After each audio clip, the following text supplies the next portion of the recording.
ஈரோடு கிழக்கு தொகுதி இடைத்தேர்தல் தொடர்பாக இந்தியா கூட்டணி கட்சிகளின் செயல் வீரர்கள் கூட்டம் பெருந்துறை சாலையில் உள்ள திமுக தேர்தல் பணிமனையில் நடைபெற்று வருகிறது.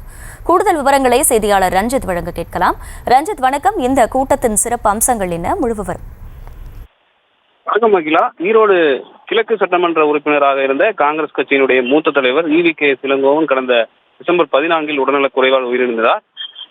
இதையடுத்து இந்த ஈரோடு கிழக்கு சட்டமன்ற தொகுதிக்கு காலியானதாக அறிவிக்கப்பட்டு அதற்கான இடைத்தேர்தல் வரும் பிப்ரவரி 5 நடைபெறுகிறது. இந்த கிழக்கு தொகுதிக்கு திமுக சார்பில் கட்சியினுடைய மாநில கொள்கை பரப்பு இணைச் செயலாளர் வி.சி. சந்திரகுமார் போட்டியிடுகின்ற நிலையில அதிமுக, தேமுதிக உள்ளிட்ட பல்வேறு கட்சிகளும் இந்த இடைத்தேர்தலை புறக்கணித்திருக்கக்கூடிய சூழ்நிலையில இந்த இந்தியா கூட்டணியின் திமுக சார்பில் இந்த சந்திரகுமார் போட்டியிடுகிறார்.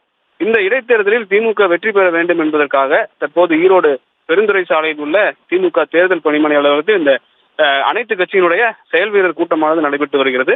கட்சியினுடைய மாநில துணை பொதுச் செயலாளர், மாநிலங்களவை உறுப்பினருமான அந்தியூர் செல்வராஜ் தலைமையில் நடைபெற்று வரக்கூடிய இந்த செயல் வீரர் கூட்டத்தில் காங்கிரஸ், விசிக, மதிமுக, கொங்கு நாடு மக்கள் தேசிய கட்சி உள்ளிட்ட பல்வேறு கட்சிகளும் அதே போல தமிழகத்தினுடைய 98 அமைப்புகளைச் சேர்ந்த பல்வேறு நிர்வாகிகளும் கலந்து கொண்டிருக்கிறார்கள். தற்போது தமிழக வீட்டு வசதித்துறை அமைச்சர் செயல் வீரர்கள் எவ்வாறு செயல்பட வேண்டும், கிழக்கு தொகுதியில தேர்தல் ஆணையத்தின் கட்டுப்பாட்டின்படி வாகனங்களில் கொடியை கட்டி வைப்பது, பெயர் பலகை வைப்பது உள்ளிட்டவற்றை உடனடியாக அகற்றி ஆணையத்தினுடைய சட்டத்திட்டங்களுக்கு உட்பட்டு இந்த தேர்தலை சந்திக்க வேண்டும். தொகுதியினுடைய வேட்பாளராக நிறுத்தப்பட்டிருக்கிற சந்திரகுமார் எவ்வாறு வாக்குகளை சேகரிக்க வேண்டும் உள்ளிட்ட பல்வேறு வலியுறுத்தல்களை அவர் வழங்கி வருகிறார்.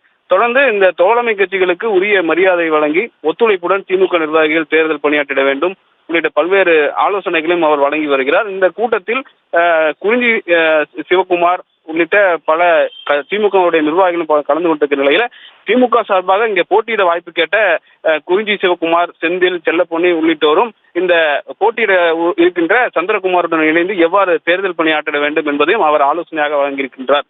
அகிலா, விவரங்களுக்கு நன்றி ரஞ்சித்.